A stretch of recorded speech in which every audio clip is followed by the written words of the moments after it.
Hello everyone. आप सब कैसे हैं? मैं उम्मीद करता हूं कि बहुत अच्छे होंगे और अपनी पढ़ाई को बहुत अच्छे से कर रहे होंगे। मैं Akash Kumar Bhadana ICT virtual classroom में आपका बहुत बहुत स्वागत करता हूं मेरे प्यारे बच्चों। जैसा आपको पता है कि हमारी 10th क्लास है। 10th क्लास में हम लोग देख रहे हैं भारतीय अर्थव्यवस्था, और भारतीय अर्थव्यवस्था के तहत ही मेरे प्यारे बच्चों हम लोग आपका इसमें पढ़ रहे थे। भारतीय अर्थव्यवस्था के जो आपके क्षेत्रक थे उनके विषय में देख रहे थे। बेसिकली हम लोगों ने आपका प्राइमरी, सेकेंडरी और टर्सरी जो एक्टिविटी हैं उनके क्षेत्र में देखा, उनके आपस में कंपैरिजन किया, और साथ में मेरे प्यारे बच्चों हमने जो है इसी के अंतर्गत जो है हमने सकल घरेलू उत्पाद क्या होती है, कैसे उसको डिवाइड करते हैं, इन सारे फार्मूलोस को, इन सारी चीज़ों को हमने बहुत अच्छे से गौर करके एक एक करके इसमें अपनी बुक में आपका गौर करके अच्छे से आपका देख लिया था। अगर किसी का कोई डाउट है, किसी कोई क्वेरी है, कोई प्रश्न है मेरे प्यारे बच्चों, तो आप मुझसे लाइव जुड़कर चैट के माध्यम से अपनी क्वेरी को, अपने प्रश्न को आप मुझसे पूछ सकते हैं।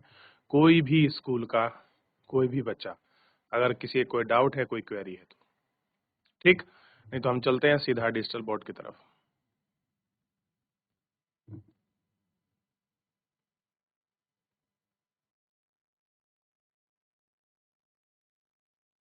ध्यान दें आप सभी।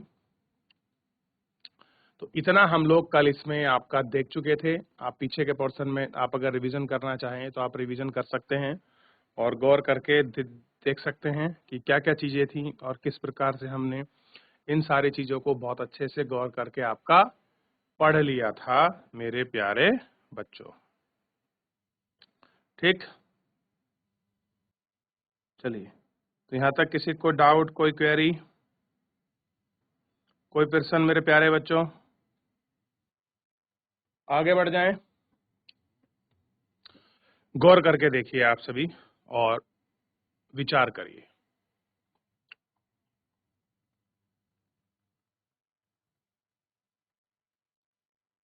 आपको याद रखना चाहिए कि सेवा क्षेत्र की आपकी सभी सेवाओं को समान रूप से समृद्धि नहीं हो पा रही है।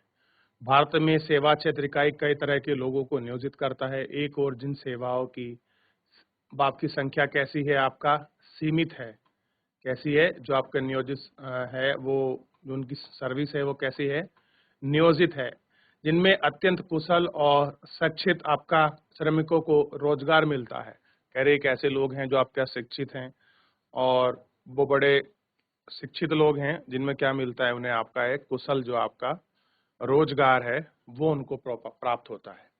ठीक, दूसरी ओर बहुसंख्या में लोग छोटी दुकान, मरम्मत कार्यों, आपका परिवहन जैसी सेवाओं में लगे हैं। वे लोग बड़ी कुशलता से जीवन निर्वाह कर पा रहे हैं।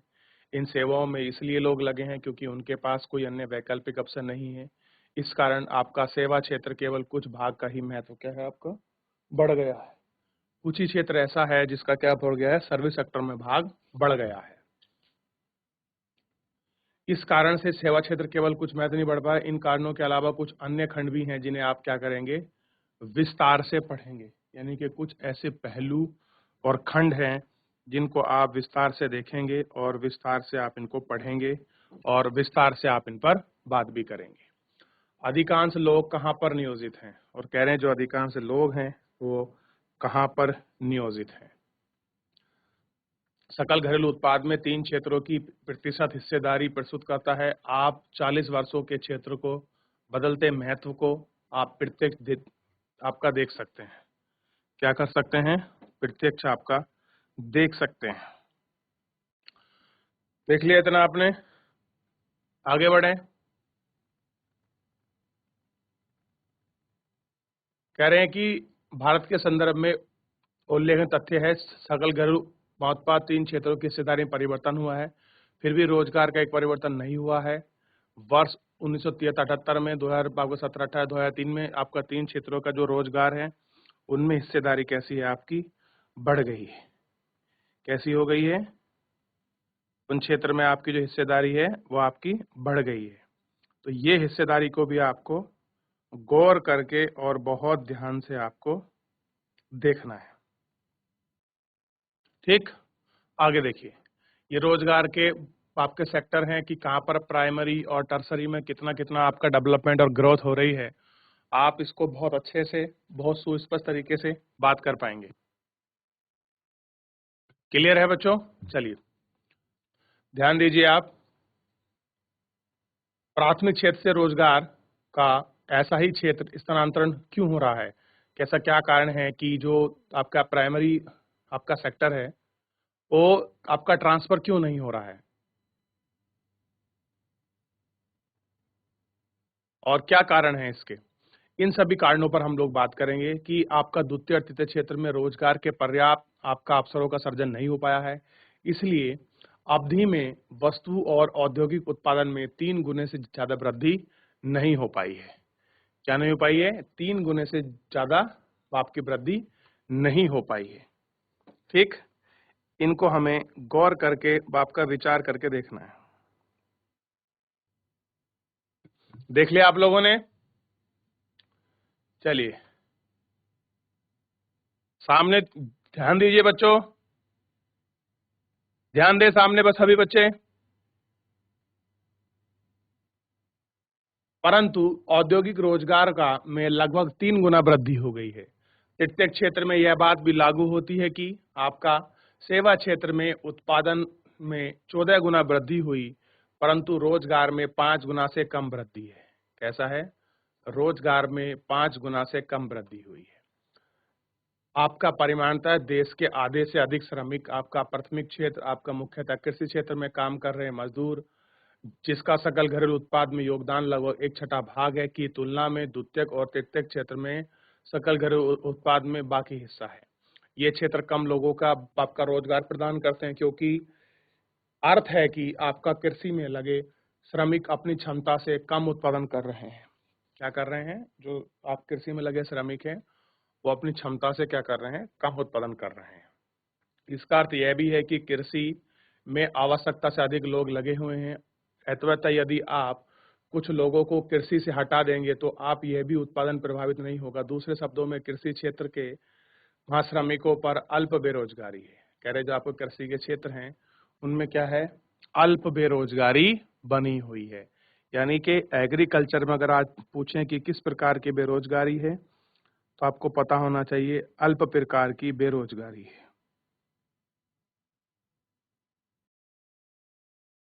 आगे देखें, एक छोटा सा किसान लक्ष्मी का उदाहरण लेते हैं। क्या एक छोटी सी किसान है लक्ष्मी, हम उसी का एग्जाम्पल लेते हैं और उसी एग्जाम्पल से पढ़ना शुरू करते हैं। जिसके पास 2 हेक्टर असिंचित भूमि है। असिंचित यानी कि एक किसान है लक्ष्मी, 2 हेक्टर भूमि है, लेकिन वो कैसी है? उस भूमि पर सिंचाई नहीं होती है।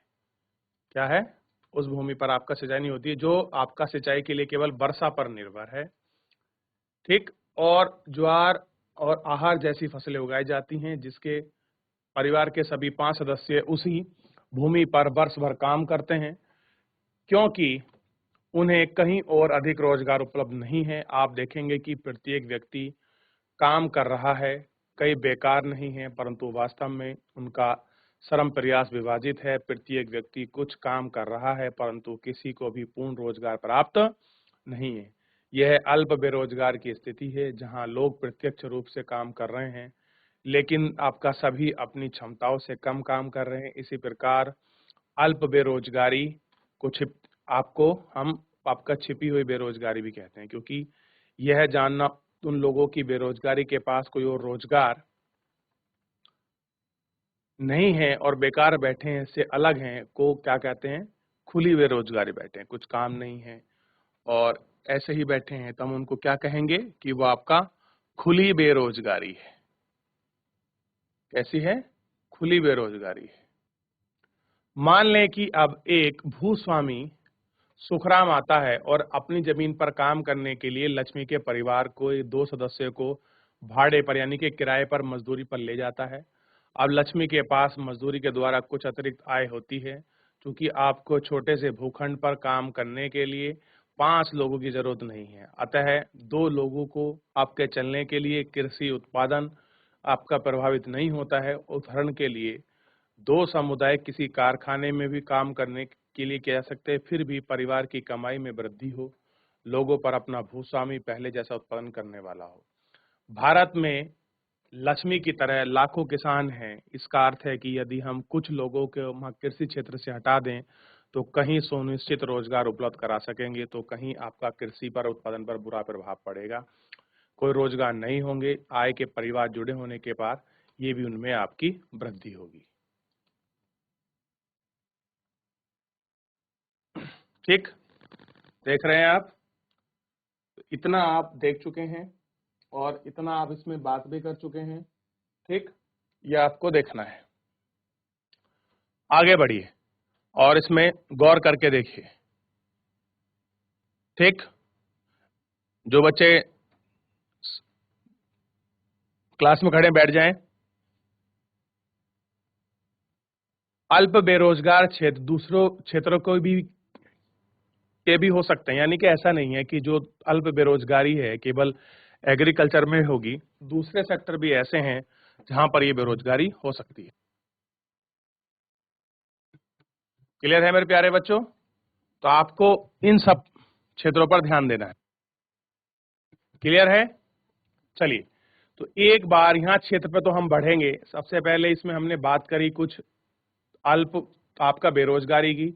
तो आपकी नजर में अल्प बेरोजगारी क्या है, हम कैसे उसे देख सकते हैं, खुली बेरोजगारी क्या है, बंद बेरोजगारी क्या है, कैसे उसमें व्यापक आपके परिवर्तन हो रहे हैं, लोगों का अधिकांश क्षेत्र क्यों बढ़ रहा है, क्या कारण है कि जो आपका प्राथमिक क्षेत्र है उसमें कोई खास प्रकार की वृद्धि नहीं हो रही है, बाकी और समस्त प्रकार के जो आपके सेक्टर हैं, चाहे वो आपका द्वितीयक हो या आपका तृतीयक हो, उनमें लगातार आपकी वृद्धि हो रही है। इसको एक बार थोड़ा सा गौर करके देख लीजिए मेरे प्यारे बच्चों, फिर हम लोग आगे बढ़ेंगे। देख रहे हो? चलिए, उदाहरण के लिए शहरों में आपका सेवा क्षेत्र में हजारों अनियमित श्रमिक हैं। कह रहे हैं कि अगर आप शहर को देखोगे तो शहर में क्या है, हजारों कैसे हैं अनियमित श्रमिक हैं जो दैनिक रोजगार की तलाश करते हैं।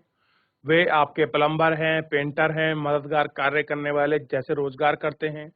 अन्य लोग असुविधाजनक विस्मयक काम करते हैं, उनमें से कई रोजाना काम नहीं कर पाते हैं। इस प्रकार हम सेवा क्षेत्र में कुछ लोगों को आपका सड़क पर ठेला चलाते हुए और कुछ को आपके चीजें हुए बेचते हुए आपका देखते हैं, जहां वे आपका पूरा दिन बिता देते हैं परंतु बहुत कम आपका क्या है, बहुत कम आपका पैसे कमाते हैं। क्योंकि इसलिए वे क्योंकि उनके पास कोई और बेहतर अवसर नहीं है। क्या नहीं है? उनके पास कोई और बेहतर ऑप्शन नहीं है। इसलिए क्या करते हैं बेचारे, तो जो भी उनको काम मिलता है, चाहे वो आपका ठेला खींचना हो, किसी वस्तु को बेचना हो, किसी घर में कुछ काम करना हो, तो इस प्रकार की सारी चीजें करते हैं। परंतु बहुत काम कर पाते हैं वे, ये है काम इसलिए कर रहे हैं क्योंकि उनके पास कोई बेहतर अवसर नहीं है, यानी कि कोई उनको कोई और काम जो है इस प्रकार का आपका नहीं मिल रहा है, इसलिए उनको दूसरे काम जो हैं वो आपके करने पड़ रहे हैं। अतिरिक्त रोजगार का सर्जन तो कैसे हो, कह रहे हैं कि अगर उनको और कुछ काम करना हो तो वो रोजगार को सर्जित के कैसे कर सकते हैं, क्या उसके तरीके हैं। देखिए, उपयुक्त चर्चा से हम देख सकते हैं कि कृषि क्षेत्र में अल्प बेरोजगारी की स्थिति आपकी गंभीर बनी हुई। कह रहे जो एग्रीकल्चर सेक्टर है इसमें क्या है, अल्प बेरोजगारी की स्थिति कैसी है, गंभीर स्थिति में बनी हुई है। कुछ लोग ऐसे हैं जिन्हें बिल्कुल रोजगार नहीं मिला। अब कुछ तो लोग ऐसे जिनको आपका रोजगार नहीं मिला, कुछ को थोड़े दिन ही मिला है। ठीक, लोगों के लिए रोजगार की वृद्धि कैसे की जाए। अब प्रश्न ये है कि जो आपका लोगों का रोजगार है, एम्प्लॉयमेंट है, वो कैसे बढ़े, कैसे उन्हें आपकी वृद्धि हो आपका रोजगार में। तो इन सारे तरीकों को हमको आपका देखना है। हम लक्ष्मी और उसके 2 हेक्टेयर आसिंचित भूखंड का उदाहरण लेते हैं। उसके परिवार में भूमि की सिंचाई हेतु एक कुएं का निर्माण करने के लिए सरकार कुछ आपकी मुद्रा व्यय करती है, बैंक ऋण प्रदान कर सकता है। तब लक्ष्मी अपनी भूमि की सिंचाई करने के लिए सक्षम होगी और रबी के मौसम में एक दूसरी फसल गेहूं उपजाती है। हम मान लेते हैं कि 1 हेक्टेयर भूमि की फसल 2 लोगों को आपका 50 दिन बीज डालने, पानी देने, खाद डालने और कटाई तक रोजगार प्रदान करती है। यानी कि अगर कोई गेहूं की आपकी फसल उगा रहा है तो 2 लोगों को वो आपका 50 दिन आपका रोजगार दे सकती है एक फसल। जैसे कि वो काम कर लें, बीज डाल लें, आपकी सिंचाई कर दें, खेत में खाद डालें, कटाई कर लें, तो इस प्रकार का अगर कोई काम करता है तो 2 लोगों को क्या मिलता है, 1 हेक्टेयर भूमि में 50 दिन का रोजगार जो है आपका मिल सकता है। अतः परिवार के 2 सदस्य अन्य सदस्यों की जमीन में आपका रोजगार मिलता है। अब मान लेते हैं कि ऐसे कई खेतों की सिंचाई के लिए नए बांध का निर्माण किया जाता था अथवा नहर की आपकी खोदी की जाती थी। कृषि से क्षेत्र में रोजगार अन्य सृजन हो सकते थे। अल्प बेरोजगारी की समस्या अपने अपने काम हो जाती है। अब मान लेते हैं कि आपका लक्ष्मी और दूसरे किसान पहले की तुलना में अधिक उत्पादन करते हैं। उन्हें कुछ उत्पाद बेचने की भी आवश्यकता होगी। इसके लिए उन्हें अपना उत्पाद निजी शहर में ले जाने की आवश्यकता भी होती है। मान लीजिए उनको कुछ अपना उत्पाद बेचना है, तो उन्हें क्या पड़ेगा, उन्हें कुछ अपनी चीजों को शहर के पास ले जाना पड़ेगा और वहां तक वो उन चीजों को बेच सकते हैं।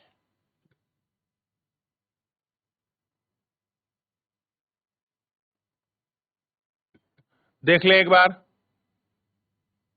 समझ आ रहा है बच्चों? चलिए आगे देखते हैं। यदि सरकार परिवहन और फसल के भंडारण पर बेहतर ग्रामीण सड़कों के निर्माण पर कुछ पैसा निवेश करती है तो छोटे ट्रक सब जगह आपके पहुंच जाते हैं। इससे लक्ष्मी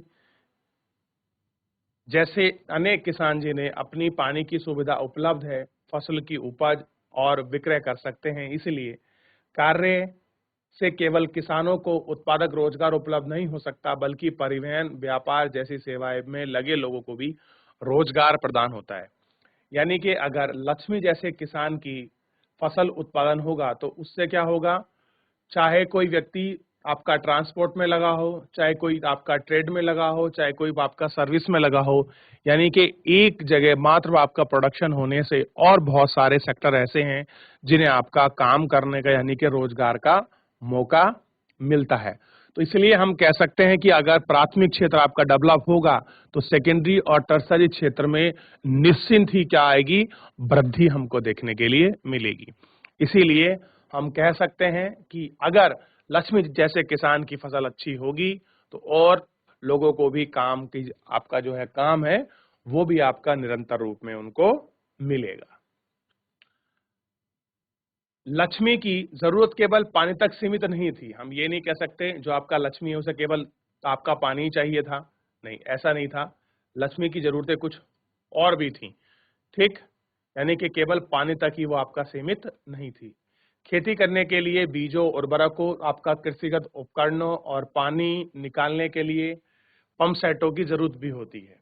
अब देखिए, आप अगर खेती कर रहे हैं तो आपको बीज भी चाहिए, उर्वरक भी चाहिए और कृषि में लगे उपकरण भी चाहिए और पानी निकालने के लिए आपका जो क्या चाहिए, पंप सेट भी चाहिए, जिससे क्या आता है, पानी निकलता है।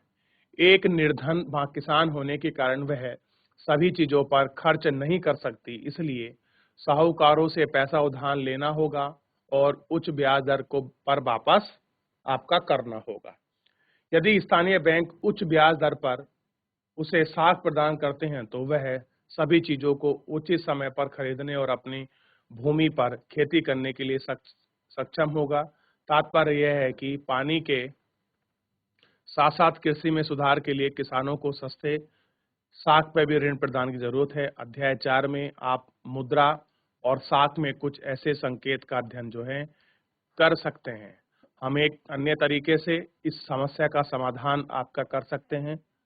वह तरीका है कि अर्ध ग्रामीण क्षेत्रों में उद्योग और सेवा की पहचान करना और उन्हें क्या है आपका बढ़ावा देना है, जहां बहुत अधिक लोग नियोजित किए जा सकते हैं। और कैसे हो सकते हैं, बहुत अधिक लोग आपका नियोजित हो सकते हैं। क्लियर है? तो एक बार आप जितना मैंने यहाँ तक पढ़ाया है आप इसमें अच्छे से आप एक बार देख लीजिए। कुछ पूछना है तो आप मुझसे पूछ लें मेरे प्यारे बच्चों, फिर हम लोग इसमें थोड़ा सा आगे बढ़ जाएंगे। देख लीजिए एक बार आप। आगे बढ़ते हैं।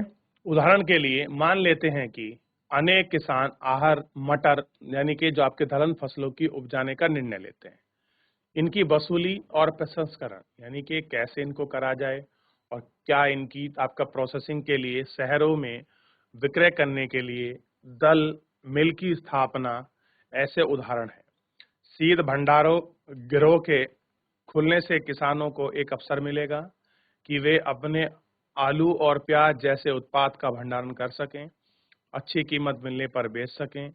वनों को क्षेत्रों में आपका निकटवर्ती गांव में हम शहद संग्रह करने का आपका शुरू करते हैं, जहां किसान वनों से उत्पाद आपका शहद भी बेच सकते हैं।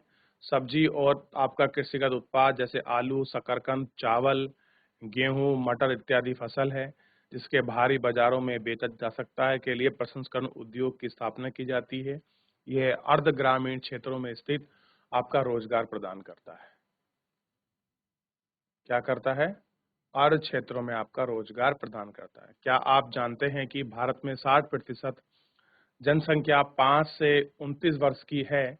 इनमें से 51% लोग आपका विद्यालय जाते हैं। शेष खास कर 18 वर्ष से उससे कम आयु के बच्चे विद्यालय नहीं जाते हैं। वे या तो घरों में रहते हैं या उससे अधिकतर क्या करते हैं, आपका बाल श्रमिक के रूप में कार्य करते हैं। यदि हम इन बच्चों को भी विद्यालय जाएंगे तो हमें अधिक भवन, अध्यापकों और सरकारी कर्मचारी की आवश्यकता होगी। योजना आयोग पूर्व वर्तमान नीति के अनुसार किए गए अनुसार केवल अकेले शिक्षा क्षेत्र में लगभग 20 लाख रोजगार का सृजन कर रहा है। इसलिए हम स्वास्थ्य की स्थिति में सुधार करने तो हमें ग्रामीण क्षेत्रों में काम करने और अधिक डॉक्टर, नर्सों और स्वास्थ्य कर्मचारी की आवश्यकता पड़ेगी। ये कुछ ऐसे तरीके हैं जिन्हें रोजगार का सृजन होगा। हम विकास के महत्वपूर्ण पहलू पर विचार कर पाने में भी सक्षम होंगे, जिन पर हम अध्याय 1 में भी आपकी चर्चा करेंगे।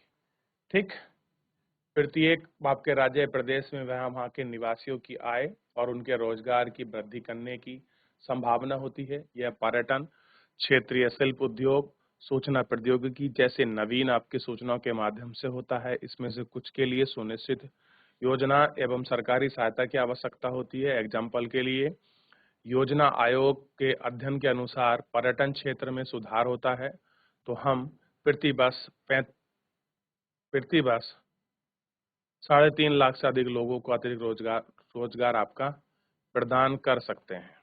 हम जानते हैं कि चर्चा करें कि कुछ सुझावों के अमल पर लंबा समय लगेगा। क्या कह रहे हैं? कुछ ऐसे सुझाव हैं जिन पर आपका क्या लगेगा, कुछ पर लंबा समय लगेगा। इसे ध्यान रखने के लिए केंद्र सरकार ने भी अभी सरकार के लगभग 650 जिलों में काम का अधिकतर लागू करने के लिए एक कानून बनाया है, महात्मा गांधी राष्ट्रीय ग्रामीण रोजगार गारंटी अधिनियम, जिसको हम कहते हैं मनरेगा 2005। मनरेगा 2005 के अंतर्गत उन सभी लोगों को जो काम करने में सक्षम हैं, उन्हें काम की जरूरत है तो उससे सरकार ग्रामीण क्षेत्रों में वर्ष में 100 दिन की रोजगार की गारंटी दी गई है। यदि वहाँ सरकार किसान को उपलब्ध कराने में असफल है तो वह लोगों को रोजगार भत्ते देगी। अधिनियम के अंतर्गत उस तरह के कामों को वरीयता दी जाएगी जिनमें भविष्य में भूमि से उत्पादन बढ़ने में क्या मिलती है, मदद मिलती है। ठीक, इन सारी चीजों पर आप अच्छे से विचार करिए और विचार करके देखिए। कोई क्वेरी बनती है, कोई डाउट है, आप मुझसे पूछिए, फिर आगे बढ़ेंगे मेरे प्यारे बच्चों। तो एक बार जितना पढ़ाया है सारे को उसको देख लीजिए, बात कर लीजिए। कोई क्वेरी है तो मुझसे पूछ लीजिए। देख लिया मेरे प्यारे बच्चों? चलिए ध्यान दीजिए। डाउट है कोई? अब देखिए गुड़ बन रहा है। ये गुड़ बनाने की प्रोसीजर है कि पहले गन्ना होता है, गन्ने का रस निकलता है, रस को पकाया जाता है, रस को फिल्टर करते हैं, फिर इस तरह से कहीं आपका गुड़ बनने की प्रक्रिया है। तो क्षेत्र तो कौन सा है? ये आपका प्राइमरी सेक्टर है। ठीक, ध्यान दे। तो मेरे प्यारे बच्चों, फिलहाल आज के इस क्वेश्चन में इतना ही। मिलते हैं नेक्स्ट हम लोग, और आगे हम लोग आपका देखते हैं आपके चैप्टर में। तो फिलहाल जितना पढ़ा है आप इसका रिवीजन करिए। कोई डाउट, कोई क्वेरी हो तो आप मुझसे पूछ सकते हैं। फिलहाल आज के लिए इतना ही। धन्यवाद।